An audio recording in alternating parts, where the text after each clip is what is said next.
After 10 years as head of the European Commission, José Manuel Barroso leaves his post. He exits as Europe remains in big difficulties, especially the Eurozone, where some countries are experiencing record mass unemployment and economic stagnation. Mr. President, thanks for joining us. The EU is today unloved by its citizens and synonymous with austerity. Do you feel you failed, or at least feel dissatisfied leaving your post? Of course, I'm extremely dissatisfied when I see the sacrifices made or being made by many Europeans. But at the same time, I feel I must say to Europeans that this situation isn't the fault of Europe. It's the fault of those who created and managed financial markets. As we've seen, the crisis began elsewhere. The crisis is also down to the cumulative mistakes made by some governments which didn't think in terms of balance, governments which accumulated excessive debts. So, Europe is not the problem. On the contrary, Europe is part of the solution. And it's thanks to the European Union that certain countries have been rescued from the brink of bankruptcy. But the social impact has been great. The situation remains difficult, but we're much better now than 2 years ago when everyone, or a large number of partners, predicted the breakup of the Eurozone. If you could go back in time, what would you do differently?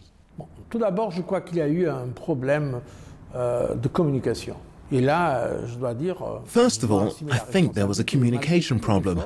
And for that, I must accept responsibility because, despite all efforts, I don't think we succeeded.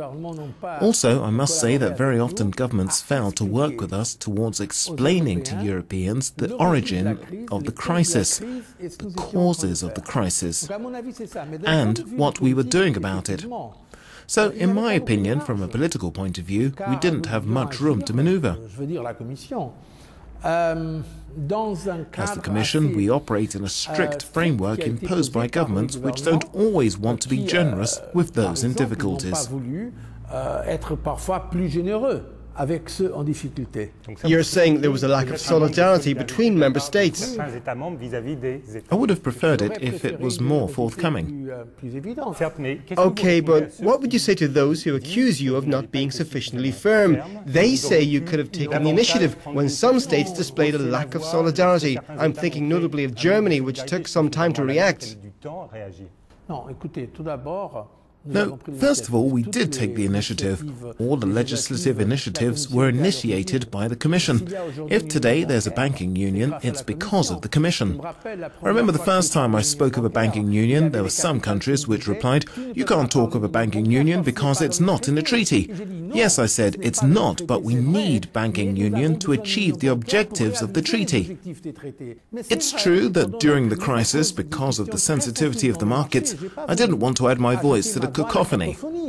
But shouldn't you have done just that as European Commission President?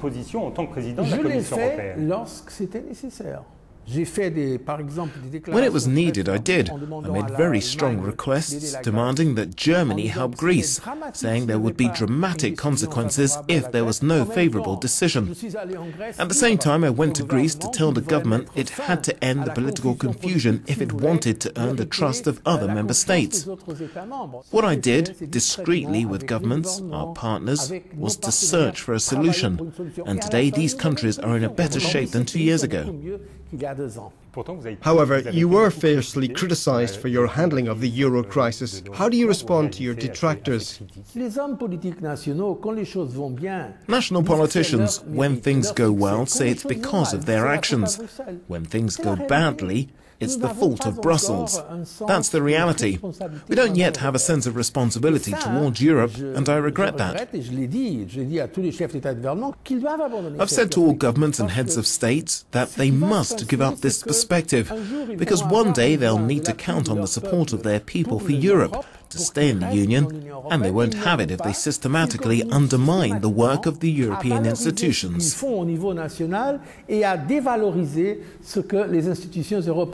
You're clearly describing David Cameron. At the recent European summit, and again before MEPs, he said he wasn't going to support the Commission's claim for a bigger budget, an expansion he claims is based on the good performance of Britain's economy. That's a great example of what we shouldn't be doing. The Commission Commission is obliged to enforce the rules defined by the governments themselves. There's a rule concerning contributions in relation to each member state's GDP. During the last few years, and congratulations to Britain, they've raised their GDP, so they must increase their contribution proportionally.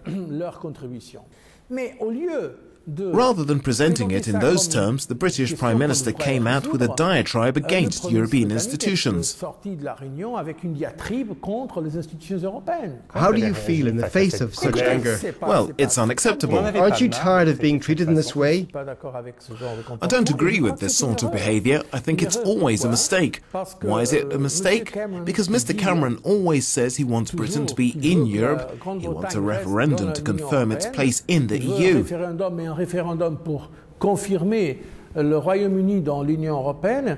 But he's trying, perhaps against his will, for political reasons, because another party is threatening, he's trying to reinforce anti-European sentiment. It's a fundamental error. Which is very, very strong. It's already strong and getting stronger. Listen, when there's constant, everyday attacks by political leaders on the European Commission, the European Union, of course people say the European Union isn't a good thing. France has rectified its budget to avoid a bust-up with Brussels. Italy too. Are you satisfied with this attitude? Despite what's being written or said in some sections of the press, we've seen a positive attitude from the French and Italians. That means they recognise that the Commission has the right, even, I would say, the duty to say when national budgets don't conform with or break the rules. It must. It's in the treaty. We have a duty. It's a power member states have given us, precisely because we're integrated in the Eurozone. We can't have a single currency if each country does what it likes. They have to respect the rules, but do you think punitive fines are a good measure to apply to states which don't respect the Stability Pact and which already have economic problems?